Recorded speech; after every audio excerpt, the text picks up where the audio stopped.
हर महीने का अंतिम रविवार सुबह के 11 बजे। एक आवाज जो बन गई देश की आवाज। मेरे प्यारे देशवासियों, नमस्कार।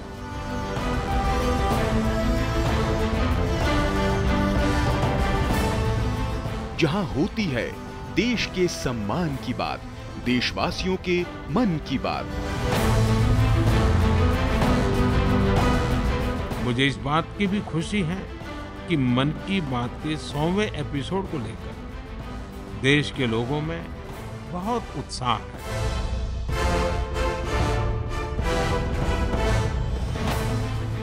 3 अक्टूबर 2014 को जब प्रधानमंत्री नरेंद्र मोदी ने रेडियो पर पहली बार मन की बात की थी, तब शायद ही किसी को अंदाजा था कि ये जनता से सीधे संवाद का इतना पावरफुल माध्यम बन जाएगा। मन की बात यानी देश की बात। खादी की बिक्री का कीर्तिमान हो या फिर मेक इन इंडिया खिलौनों का रिकॉर्ड एक्सपोर्ट, मन की बात ने देश के सपनों को नई उड़ान दी। एक भारत श्रेष्ठ भारत का ध्वज लहराना हो या देश के अनसंग हीरोज को सम्मान, किसी के लिए ये उम्मीदों की बात है तो कईयों के लिए हौसलों का साथ है। मन की बात को जन जन की बात बनने में ज्यादा समय नहीं लगा। पीएम मोदी की अपील और आह्वान ने नए जन आंदोलनों को जन्म दिया। बात फिर चाहे स्वच्छता की हो या स्वेच्छा से एलपीजी सब्सिडी छोड़ने की, कैशलेस इकोनॉमी बनाने का आह्वान हो या फिर बेटियों की रक्षा और हक की बात। मन की बात ने सबके प्रयासों से आत्मनिर्भर भारत अभियान को आगे बढ़ाया। तो ये देश की विजय यात्रा के साथ सेलिब्रेशन और साथ ही मिलकर 100 वर्षों की सबसे बड़ी चुनौती का सामना करने का जरिया भी बना।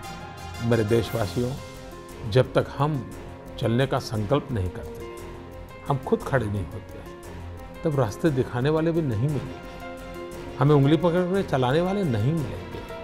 चलने की शुरुआत हमें करनी पड़ेगी। ये सारा मेरा बातचीत करने का इरादा एक ही है, आओ हम सब मिल करके अपनी भारत माता की सेवा करें, हम देश को नई ऊंचाइयों पर ले जाएं। मन की बात 22 भारतीय भाषाओं, 29 बोलियों और अंग्रेजी के अलावा 11 विदेशी भाषाओं में भी प्रसारित होता है। एक राष्ट्रीय सर्वे के मुताबिक देश के करीब 96% लोग मन की बात कार्यक्रम के बारे में जानते हैं। 100 करोड़ से ज्यादा देशवासियों ने मन की बात कम से कम एक बार सुना है। 65% देशवासी हिंदी में तो 35% लोग क्षेत्रीय भाषाओं या अंग्रेजी में यह कार्यक्रम सुनते हैं। सर्वे के मुताबिक 63% लोग ये मानते हैं कि मन की बात के चलते देश को लेकर उनका दृष्टिकोण सकारात्मक हुआ है। 55% लोगों ने ये माना कि कार्यक्रम के चलते वो पहले से ज्यादा जिम्मेदार और बेहतर नागरिक बने हैं। कम्युनिकेशन की दुनिया में इस कार्यक्रम ने नए मानदंड गढ़े, तो इसके माध्यम से देशवासियों के सुझाव सीधे पीएम मोदी तक पहुंचे। 100वें एपिसोड तक के अनवरत सफर में मन की बात न सिर्फ विकसित होते देश की विकास यात्रा को गति दे रहा है, बल्कि भारतवासियों के संकल्प की सिद्धि का माध्यम भी बन रहा है। आइए मन की बात के 100वें एपिसोड के मौके पर मिलते हैं रविवार 30 अप्रैल सुबह 11 बजे। अधिक से अधिक संख्या में इस ऐतिहासिक पल के साक्षी बनते हैं और बनाते हैं एक अभूतपूर्व कीर्तिमान। और हाँ, इस अवसर को और भी यादगार बनाते हुए आप अपनी फोटो नमो ऐप पर अवश्य डालें।